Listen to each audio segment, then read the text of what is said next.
Hello and welcome to another episode of Steam Powered PD. Today is Friday, April 17th. Happy Friday, everyone. Today, our topic we're going to talk about and we're going to cover is story time. A lot of our teachers throughout the district, especially younger grades, elementary grades, are recording read-alouds. We also have had contacts with the Cultural Center, the Newport Cultural Center, who are interested in doing live read-alouds. And so we're going to go through that process of what that looks like. If you're interested, and again, you don't have to be an elementary school teacher. We're going to have some of our older students, our high school students, record some books as well. And recording that and then uploading it to a certain place so that we can share that with all the students throughout the district. And so that's what our main topic will be today. We're also going to talk about Chrome Remote Desktop, how that might be useful to you as a teacher or just as a receiver of help support at some point, and answer some questions, some of our Q&A. So looks like people are showing up here. We've got a half dozen or so. Make sure everybody's muted there. Good. All right, so first thing, questions that came up. One question that came up, and this was kind of cool. This is actually questions from some viewers from a different state, from North Reading Public Schools. And so that was kind of neat, from Massachusetts. The question that came up was specifically about Google Meet URLs and how that works and how you can share them and so forth. And they're still figuring that out a little bit. Google Meet, as far as the linkage and so forth, is still a little bit of a black art, kind of figuring out all the different steps to it. But generally speaking is this. There's kind of three different modes to do it. Step number one is if you just want to do a straight up Google Meet directly, you and somebody else are ready to call, it would just be like a regular phone call. You're not scheduled ahead of time. Just like, I'm going to call so-and-so and see if they're available. And to do that, you can go to meet.google.com. And when you do that, the first thing it's going to ask you is, do you want to give it a name or a nickname? Now, this is important because if you schedule using Google Calendar and repeat different events, throughout, let's say by weeks or days or whatever, you could add a nickname there. And what that means is that nickname will be able to be revisited. So you wouldn't want to use a nickname in a student's situation if you don't want them to go back to the same URL again and again without you there. And that's where Google Classroom comes in. And so Google Classroom, it automatically creates a unique identifier. It's only available to let you in let the students in when you are there as the host. You, as the host, also have control of what happens inside of that. You can remove them if you need to, and that's what it is. A part of this question, kind of a second part of this question, was asking about a co-teacher. The way it's set up right now is whatever the teacher is of that Google Classroom, if they set up the Meet, the co-teacher is not a host as well. It's just one person who's the host. And the other kind of a second part of that question was, if you have another co-teacher, is there a way for them not to receive all the files as far as in their own Google Drive? Not exactly. They would still receive files, but the easiest way, if you wanted a co-teacher to see what's going on in the class, but not necessarily see all the stuff, receive all the different pieces if they don't want to, one easy way to deal with that is anybody can join a Google Classroom as a student. They don't have to be as a teacher. You can as a co-teacher, that's no problem, or you can do it as a student as well. So the way it's set up, anybody can be that. So that might help you as well. Hopefully that answers your question. And thank you for watching. That's pretty cool. We get some viewers from Massachusetts. Another question that's come up, and this has come up a couple different ways, but this is a common refrain I see a lot, or we've seen, is one student was in Google Classroom. They're trying to hand in the homework, and when they submitted, it said, oh no, you're in a different account. You're in your mom's Gmail account or something like that. What can happen? Let me just show you. I'm going to do a quick screen share here. And this is a pretty common occurrence.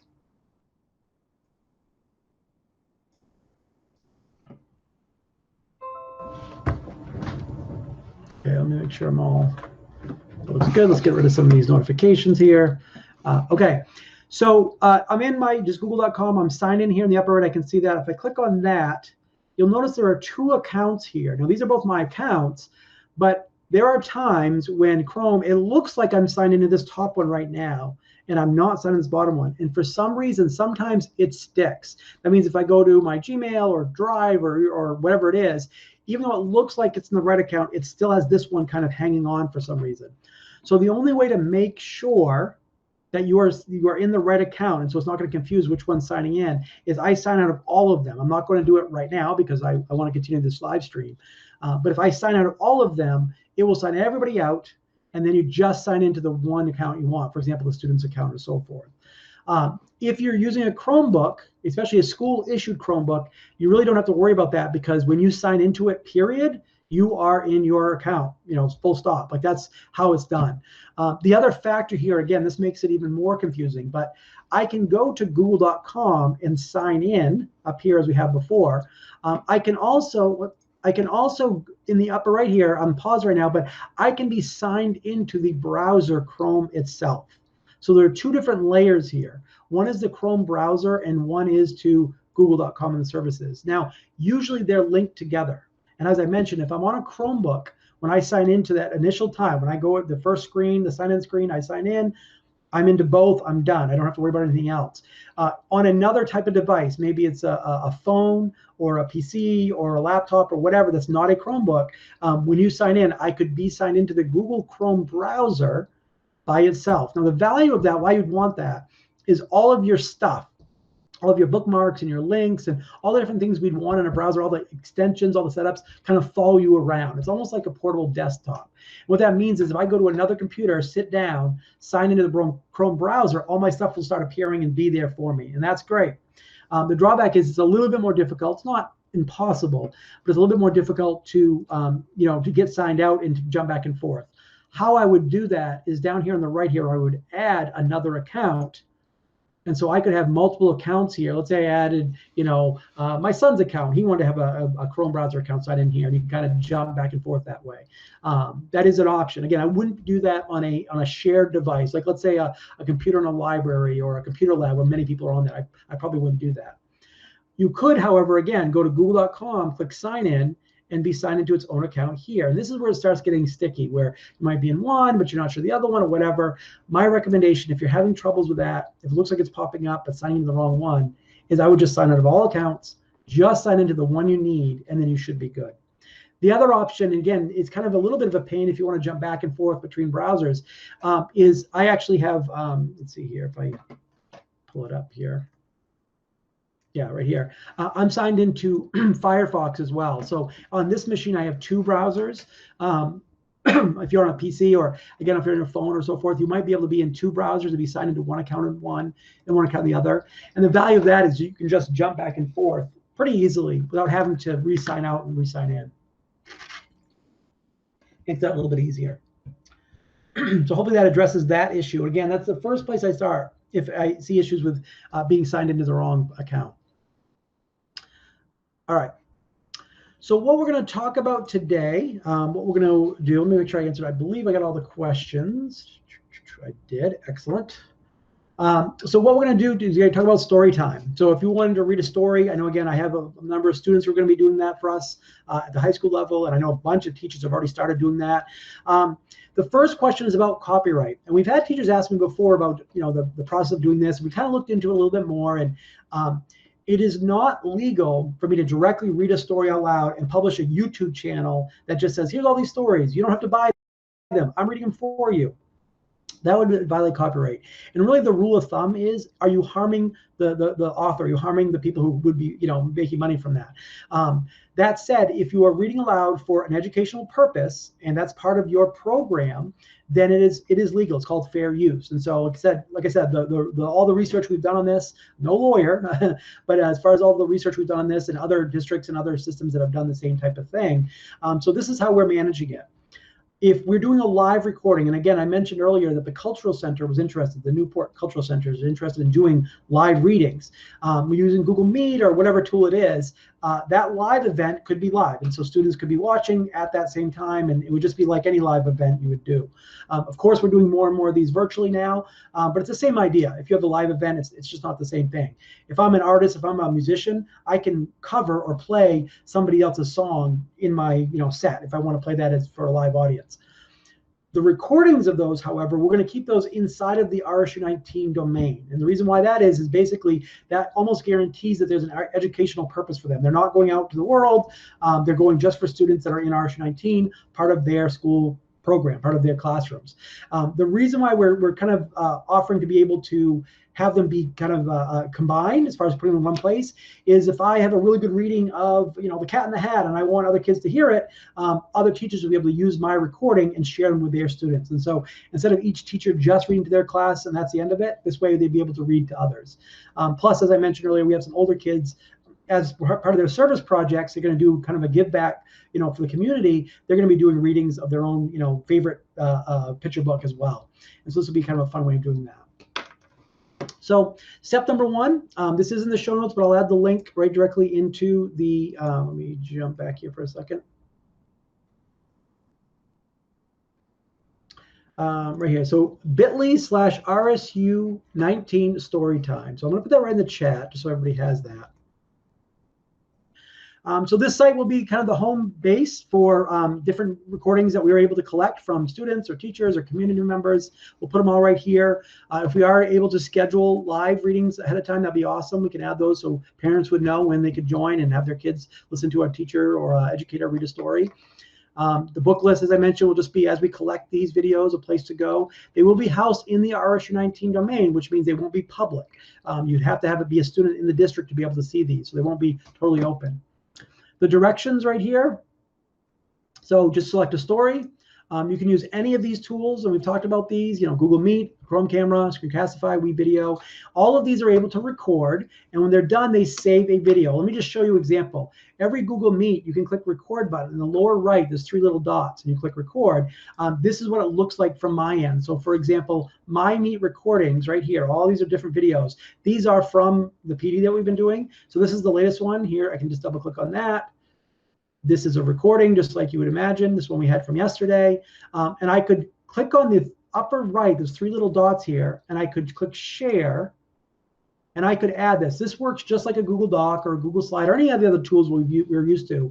And I would share this with Storytime, would be the account we want to use. So storytime@rsu19.net. And that gives us access so we can go in and kind of see what we need to do, and we can put it in the right place. And just as I mentioned, if we can help it, not use a smartphone. It's not that if you have nothing else, it's better than nothing for sure. It just sometimes is more difficult to get that recording from a smartphone onto where we need it to go. If you do have to, if that's your best tool to use, if your webcam's not really great or whatever, what I recommend is installing the Google Drive app, signing in with your school account, your rsu19.net account, and then uploading the file when you're done there. And the reason why is because the files will be very big. Their video files will be quite big. And so the Google Drive app will allow basically unlimited storage. So you can upload almost any size file into that. So that would work best if you have to do it that way. Save that recording and share it with Storytime@rsu19.net, and then come on here and you fill this out. So that share link I just said, I would fill this out. I'd say, okay, my name, Kern Kelly, my email, put my school email here. This story was, let's say, 2nd to 3rd grade. Title of the story was, I don't know, Cat in the Hat. Authors, Dr. Seuss. And I would just paste, whoops, let me get the right recording here. I'm going to go back to that share.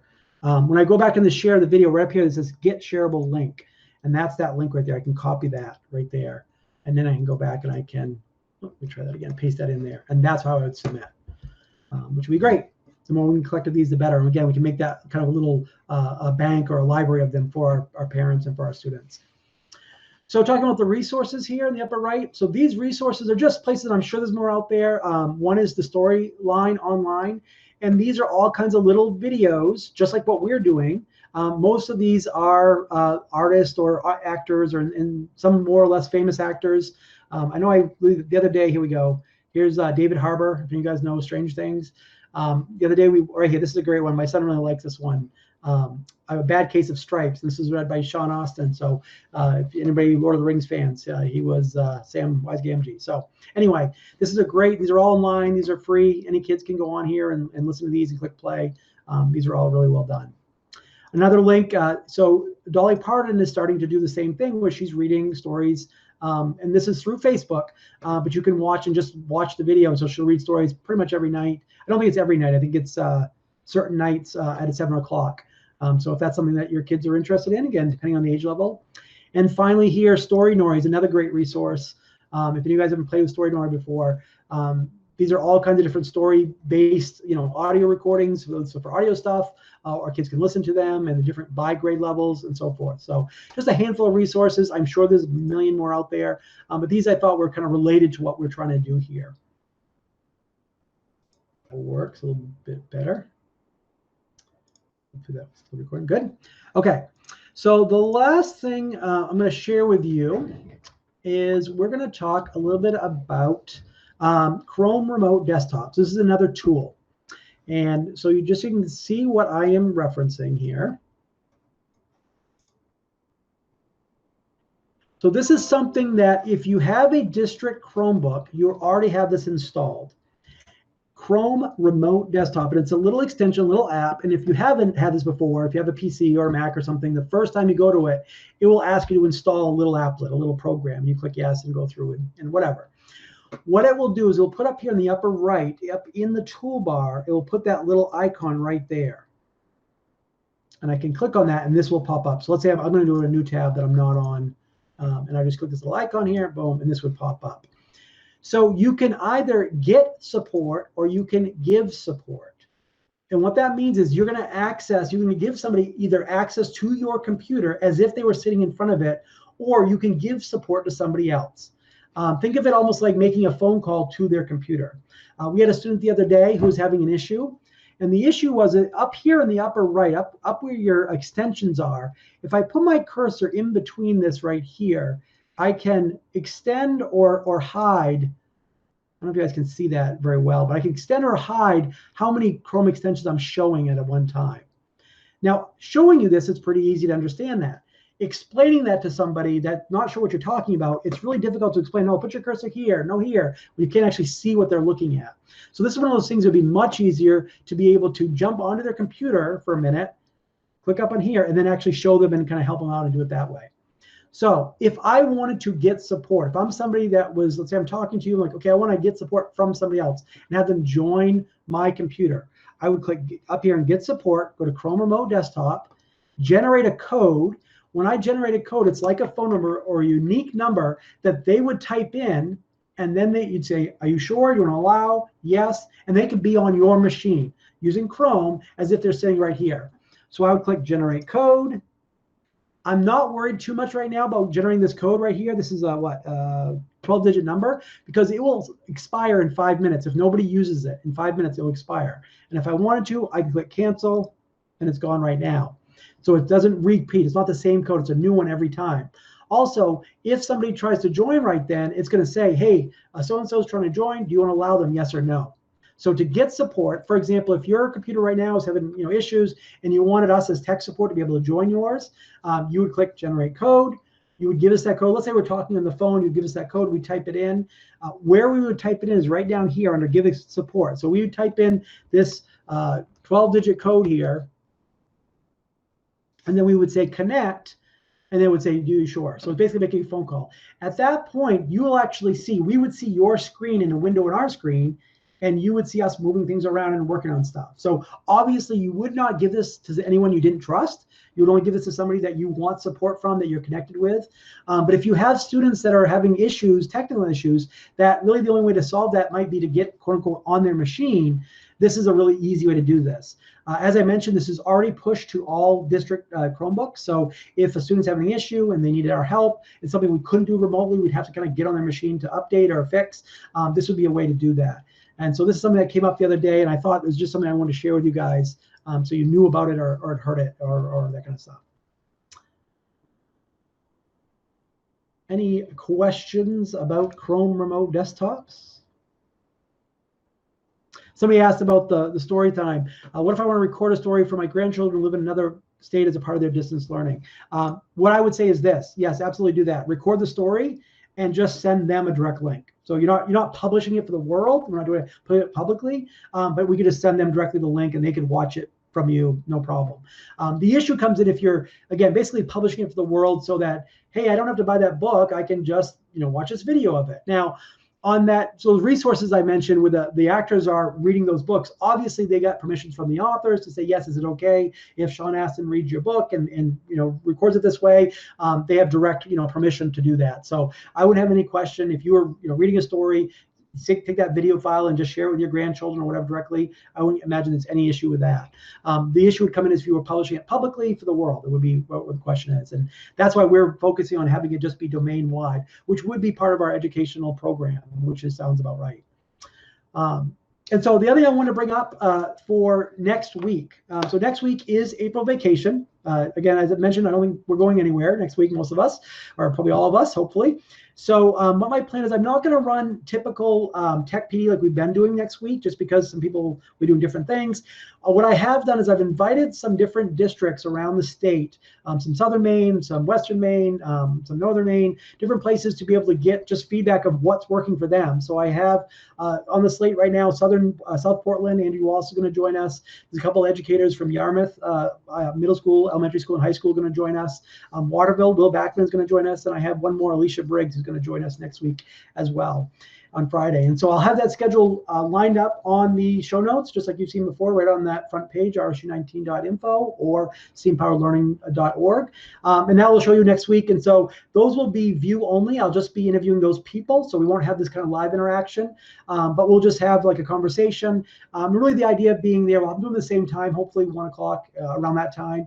But the idea is just to kind of see what best practices other people are doing in different districts, what's working, what isn't working, what kind of feedback we can give to them back and forth, and hopefully learn from each other. So I thought that would be a fun thing to do during vacation, a little bit different. And then after that, following vacation, we will start to, go back to our regularly scheduled programming. We'll go back to doing this daily PD, and I'll have the slate lined up for that. Let me just check real quick. I saw somebody already read a recorded chapter of a read aloud. Put on my slides. Is that okay? I said the author and publisher. Yes, again, I can share the actual resources that we found as far as legally, if you want to see that. Basically, they said, yes, if you are using that as part of your educational program, the answer is yes. You can absolutely use that. It's totally cool. Where it comes into play is if you are publishing it publicly for the world.